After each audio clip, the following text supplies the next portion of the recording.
In the fall of 1946, Kay White and Donna Niles, veterans of the World War II Women's Army Corps, left New York City on a vacation to New England. Due to a sick puppy they had with them, they spent a couple of days in a friend's cabin halfway up Mount Kearsarge to let the puppy recuperate. They were so impressed with the area that a short time later they purchased 26 wooded acres at the foot of Mount Kearsarge. The parcel was on the west side of Old Winslow Road in Wilmot. It is here they decided to put down their roots and try homesteading the land, which they called Freedom Acres Farm. Wild fruits and berries were plentiful, and in 1949 Kay unearthed her grandmother's preserve recipes and made several different types of jams and jellies. The result was so successful that she and Donna decided to send them as Christmas gifts to their Army buddies and friends in New York City. This generated a great demand for more of these delicious preserves, which ultimately turned into a 40-year mail-order business they called Taste of the Wild. In this interview, Wilmot Flat resident Loretta Rayno, who was a close associate of Donna and Kay for 28 years, shares first-hand stories of Donna and Kay and their jelly business that ultimately brought 45,000 tourists a year to Wilmot. They were right here in Wilmot Flat. Kay White and Donna Niles. They built their place and they did it all on their own. They had, I want to say, help in the sense that, when they were digging the well, like the people up on the mountain, the old guys up on the mountain would come down, or they had their horses, or they told them, if you did it this way, it would be easier. And they read books about how to do different things. They made friends. I think that after a while, when people thought, how are those women are going to do that, that when they saw that they were determined and they were trying and they were doing the best they could, that everybody pitched in and said, oh, this is an easier way to do that.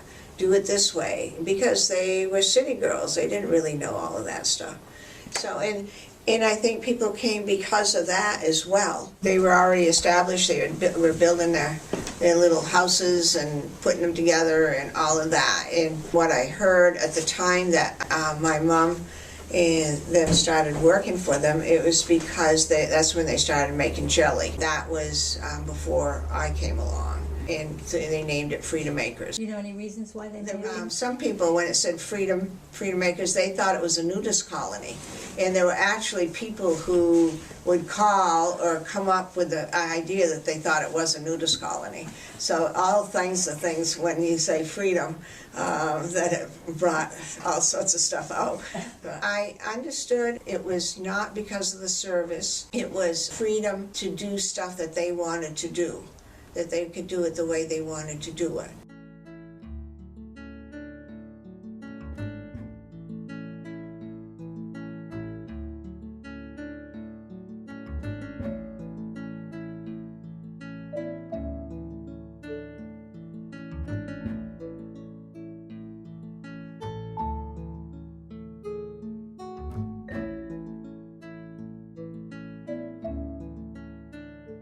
Obviously, you had contact with them in the service. You had an emergency trip home because of your stepdad being ill. And Donna Niles was the one who was stationed, graduated from the first officers class, and she contacted her friend, and they put me on the plane and sent me home. When I got married and I settled down and bought the house, I got a job working for Donna and Kay, and I would work for them on weekends. They had this old Model A Ford, so I would take the rubbish to the dump. I would do odds and ends of things for them. They would reminisce with me, and I would get some of the stories of how they started. And that's when I started meeting a lot of their friends that were from New York, from all over the place. I worked doing everything, selling. I ended up doing the secretarial work. I did all of that. I did the ordering for the different gifts and things. They were very, very good people to work for. I can't say enough about them. They were good for the town. They weren't selfish. They thought about everybody. They loved the customers, their dogs. My stepdad would go up there when we would go on bivouac and stuff you had to, once a year you had to go to Camp Drum, and he would go out, make sure that the cows were milked, and my mother would stay up there. I have two aunts. They're deceased now, but my aunts were really friendly with them, and they would go and stay overnight up there. They would come up from Massachusetts or Manchester and stay there, and Donna and Kay would be gone for a couple days, or else they would go out to Wisconsin to see her mother. They employed all the people around town. We used to have a lot of good times. One New Year's, they were gone, and they knew we were going to have a New Year's party, and we did. They called in the middle of the party to see how we were doing, and we had a big New Year's party up there. It's a wonder that everybody made it down the hill. They were just good people. One of the things I remember Kay telling me is that she used to go to Danbury, and she would help do the plays there in Danbury, I guess to raise money maybe for the Grange or stuff like that. And she was very friendly with the Phelpses and different ones that would come up there. That's me. This is Kay and Donna, and this is Marilyn Bacon. But she was married to Dick Bacon, and she worked there for a long time. And her mother used to live where Beth Palmer has her, that's where the mother lived, where Beth Palmer has her business. I helped make the jelly. I did all the capping, and we did them all by hand. We still had to put the cover on the jar. It came down from the ceiling, and you could smack it one and it would tighten it up and stuff like that. And Donna and I were the only two that could really get that sense. So we did all of the tightening. We had to pack them away, and then we had to, when it came into the winter, that was when we would put labels on them. Did everything by hand, and the labels, then we had to lug them back out there again. Everything was done by hand. If there was just, say, maybe 10 boxes or something going out, we'd drive them down and bring them down to the post office. Otherwise, when it was really busy, and especially at Christmas time, the postmaster would come up to Freedom Acres, and he and my husband and myself, we would pack them in the big containers, and we'd leave them there. And then in the morning, I think they came out of either Concord or Manchester, a post office truck would come and pick them up. They'd be all wrapped, ready to go. Each one was tagged for what state they were going to. So it was a big thing. I mean, there are thousands and thousands of jars. And the gifts that, you could buy little gifts, and the gifts were like they tried to fancy up a little jar of jelly, and they built all the little containers to put the jelly jars in. And then when Kay got her flowers going and a lot of the garden clubs would come up, then she would go to different places and talk about the flowers.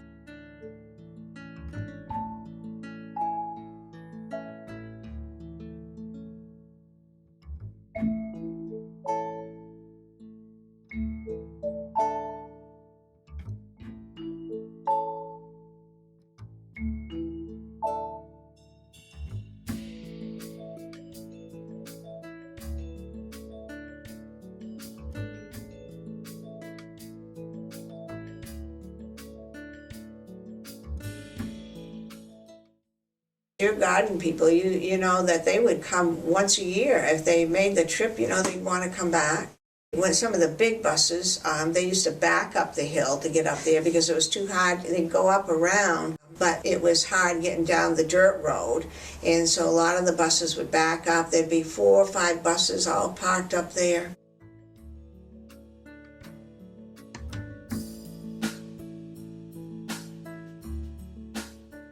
They were in the Reader's Digest twice. I think it just spread that way because when I came around, people were coming in, And they did have a lot of friends, and they knew a lot of important people, I want to say.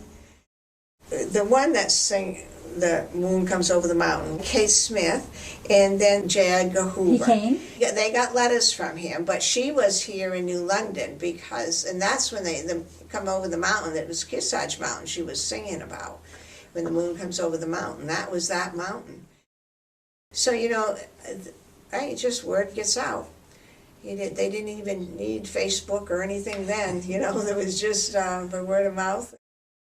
Kay was fine with her flowers and her, you know, all this stuff, and she would like being out there. But Donna was, she was a whack, and she was, you know, she was in charge of women health issues and everything like that, and she was she was a diplomatic person, but I think that she wanted to be really be part of the town, and that's when she ran for selectman. And of course, there were only men selectmen at that time, and there was a big thing that if she ran, that they would not work with her, and they didn't. I don't think at that time she thought she would even win, but she did.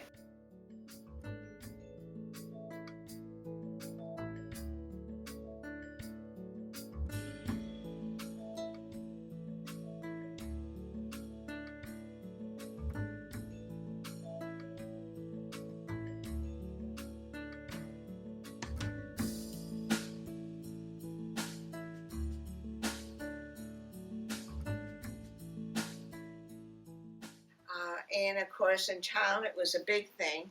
And it was kind of a sad thing because I know that, I don't know if they're in here, but it was about how what happened was that these men just resigned and made fools of themselves, is what it was. They made fools of themselves. And that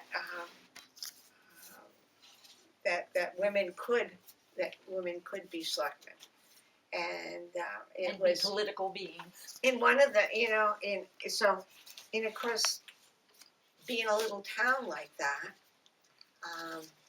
it was hard. I mean, she had quite a time there, and there was thousands of letters that they got because she won.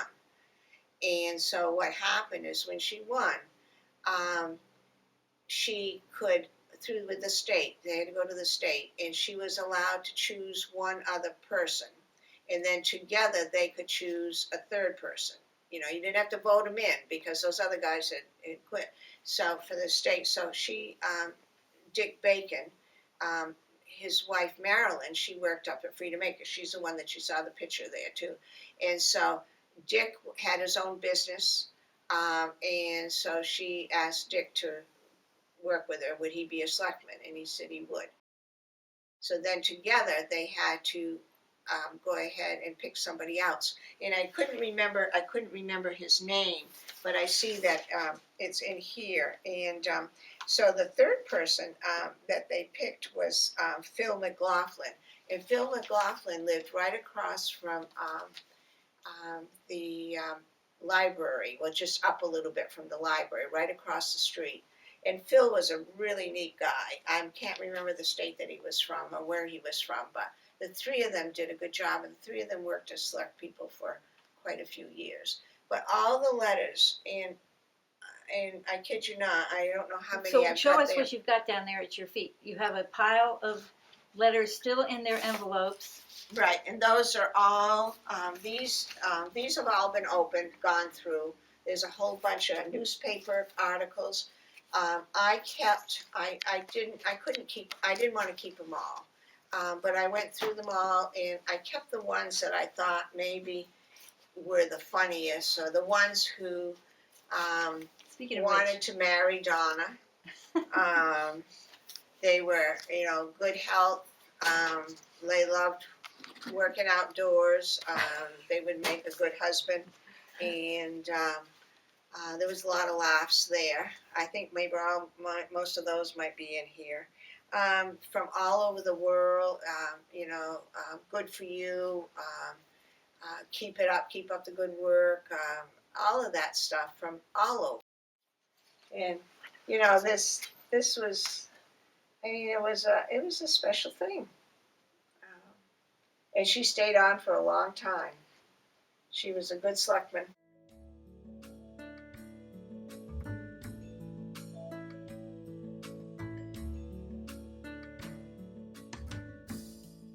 When the old community center, the first community center there, was the Grange. The Grange had to sell, and I was living right next door to the Grange. I can't remember how I became aware of, not the fact that they were selling the Grange, but the fact that the man that wanted to buy it was going to sell used furniture, and it was going to, I'm not sure, I can't remember what else he was going to do with the business. But I was thinking, I said to myself, geez, you know, here we are with the kids and the dog and the cat, and, you know, that's not going to work out, is it? And I mentioned that when I went to work. And the next day when I went back to work, Kay said to me, she said, we'd like you to buy the building. We'd like you to buy the Grange. And I said, you know, I can't buy the Grange. I don't have any money. And she said, no. She said, we're going to buy the Grange, but you're not going to tell anybody. We're going to give you the money. And I think it was $1,000. So you worked for them through '86. They were still in production, and you were Right. with them for Right, and it was right after '86 that that last year that Kay had her operation and she died then. Yeah, And you lost Stanley then too. yeah. And then you took care of Donna during Yes, her declining years. When I went up, Donna was. I didn't realize it, but Donna apparently had had a stroke, and they had been to the doctor and everything, but I didn't know about it. That was when Kay was alive. So she had that stroke before Kay had died. And then I went up to, I was working that new job that I had, and after working Freedom Acres all those years, and I was working at the insurance agency in London, and I was going to school in Plymouth on insurance stuff. And so I was, you know, I hadn't been up to see her for a while. And so I went up, and when I went through the office part, I went in the back way and went through the office part, and I noticed in the office where I worked that she was having difficulty writing her check, and it was for her insurance, health insurance and stuff. And so when we got in there talking, and I said something to her about it, and she said that she knew that something was wrong with her, that she was having trouble, and that maybe she should go see the doctor. And so that's when we went to see the doctor. And really from that time on, she really went downhill.